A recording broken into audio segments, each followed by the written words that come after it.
किसी शख्स को कत्ल करने के लिए इससे उम्दा मंसूबाबंदी नहीं की जा सकती और इंसानी तारीख में खुफिया या घात लगाकर कत्ल करने या गुप्त घात कभी इस कदर बुरी तरह नाकाम नहीं हुई जैसी पाकिस्तान की तारीख के सबसे मकबूल रहनुमा इमरान खान को जान से मारने की मुनज़्ज़म साजिश जुमेरात 3 अक्टूबर 2022 को वजीराबाद में नाकाम हुई। अब तक के शवाहिद, वहां पर मौजूद लातादाद गवाहों की गुफ्तगू और बेशुमार कैमरों ने जो मनाजिर कैद किए हैं, उनसे इमरान खान के कत्ल की मंसूबाबंदी की जो तस्वीर उभर कर सामने आती है, उससे एक आम सा तहकीकी समझ बूझ रखने वाला शख्स भी ये अंदाजा लगा सकता है कि इस हमले में इमरान खान समेत उन दर्जन भर अफराद का बच निकलना नामुमकिन था। उनमें से जो कोई बच निकलता वो शदीद जख्मी जरूर हो जाता। इमरान खान जिस कंटेनर पर सवार था वो जमीन से 15 फीट बुलंद था, जबकि उस पर खड़े होकर तकरीर करने के लिए जो बाड़ लगाई गई थी वो 2 फीट थी। जफर अली खान चौक दरअसल उस संगम पर वाक़े है जहां गुजरात की समत जाने वाला बाईपास और वजीराबाद की जानिब जाने वाली कदीम जीटी रोड आपस में मिलते हैं। इस चौक के बाद जीटी रोड निस्बतन तंग हो जाती है और उसके साथ साथ एक या दो मंजिला दुकानों और घने दरख्तों की वजह से घात लगाकर फायर करने के लिए बेहतरीन पनागा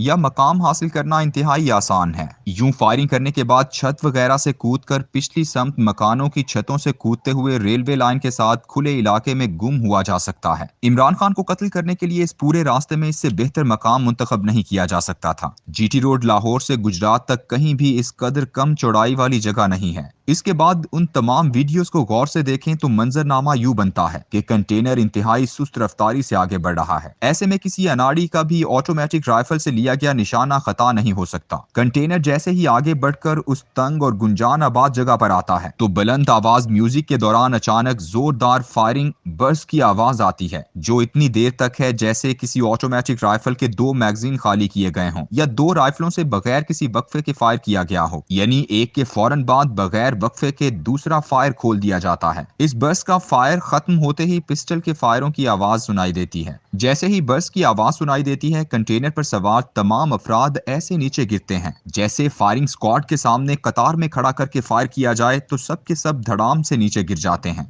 ऐसी फायरिंग और इतने कम फासले से की गई फायरिंग और निशाने पर लिया गया इमरान खान और उसके साथी इस कदर वाज़े शिकार की सूरत कतार में मौजूद हों तो कोई जाहिल ही इस बात पर यकीन करेगा कि ये लोग जिंदा बच गए। इंसानी अक्लो फहम ये समझने से कासिर है। यहाँ वो मोजज़ाती सूरत हाल पैदा होती है जिससे महसूस होता है कि कोई गैर मरई कुव्वत उस मालिक कायनात के इज़्न से यहाँ कार फरमा हुई और जैसे उसने गोलियों का रुख बदल दिया हो और कंटेनर पर मौजूद अफराद में से कोई एक भी शदीद जख्मी नहीं हुआ। ऐसे महसूस होता है गोलियां सबको मामूली सा छूकर गुजर गईं। प्लान का दूसरा हिस्सा भी इंतहाई शातिराना तरीके से सोचा गया था। एक नौजवान को 9mm पिस्तौल देकर हजूम में भेजा गया ताकि वो उन गोलियों की बौछार के दौरान फायर करे। 15 फीट ऊंचे कंटेनर और 2 फीट की बाढ़ की समत अगर नीचे से खड़े होकर निशाना लिया जाए तो गोली बराह रास्त इतनी बुलंदी तक नहीं जा सकती, क्योंकि उसके बिल्कुल मुतवाजी जमीन की कशिश उसे खींच रही होती है। उसके लिए पिस्तौल का कम से कम 60 डिग्री का जाविया जरूरी है और सड़क की कम चौड़ाई और हुजूम में ऐसा करना मुमकिन नहीं था। पिस्तौल वाले ने बर्स्ट के साथ ही फायर करना था ताकि उसके पिस्तौल की गोली की आवाज बर्स्ट की गोलियों में गुम हो जाए। लेकिन जैसे ही उसने पिस्तौल निकाला, एक नौजवान ने उसे पकड़ लिया और फायर करने में ताखीर हो गई, जिससे पिस्तौल के फायर अलहदा सुनाई दिए। शातिराना मंसूबा यह था कि हुजूम की वजह से ये लड़का पकड़ा जाएगा, फिर उससे हम मजहबी शिद्दत पसंदी वाला बयान दिलवाएंगे और साबित करेंगे कि इमरान खान को तौहीन मजहब करने पर मारा गया। जब तहकीक और तफ्तीश होगी तो कंटेनर पर लगने वाली गोलियां तो पिस्तौल की नहीं निकलेंगी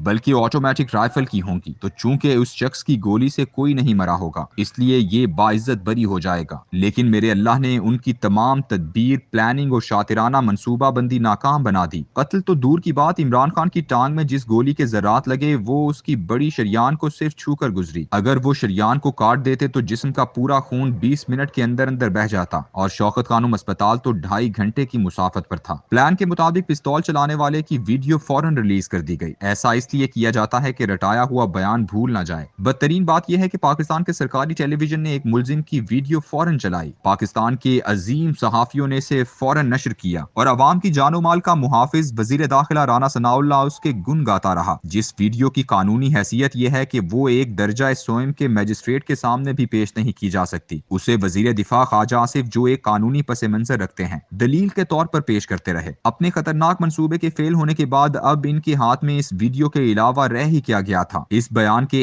एक एक फिक्रे का ऐसे दिफा किया गया जैसे खुद लिख कर दिया गया हो। पाकिस्तान की तारीख में हुकूमती सतह पर किसी कातिल की ऐसी पजीराई नहीं मिली होगी। नाकाम, नामुराद और मायूस लोग शायद अब भी ये ख्याल कर रहे हों कि एक दफा फिर कोशिश करके देखते हैं। अल्लाह हमेशा झंझोड़ने के लिए कोई ऐसी निशानी जरूर देता है जिसकी अकली तौजीह नामुमकिन हो। ऐसा तारीख में बार बार हुआ है। अमरीकी CIA ने फिडेल कास्ट्रो को कत्ल करने के लिए 638 कोशिशें की, लेकिन नाकामी का मुंह देखना पड़ा। इमरान खान जब 2013 में स्टेज की सीढ़ी से गिरा था तो तमाम जायजे ये कह रहे थे कि वो कम अज कम माजूर जरूर हो जाएगा, लेकिन अहले नजर बताते थे कि उसका सही सालम बच निकलना मोजजा है। तकदीर पढ़ना सीखो। कज़ा कदर के अपने फैसले होते हैं। जिस शख्स की हिसार बनकर हिफाजत हो रही हो उसके हिसार में घुसने की कोशिश करना हमाकत है, लेकिन कुछ लोग वाकई अना और तकब्बुर में ऐसा करते रहते हैं। उनका हाल फारसी के इस मुहावरे की तरह बार बार होता है, तदबीर कंद बंदा तकदीर कंद खंदा। बंदा अपनी तदबीरें करता है और तकदीर मुस्कुरा रही होती है।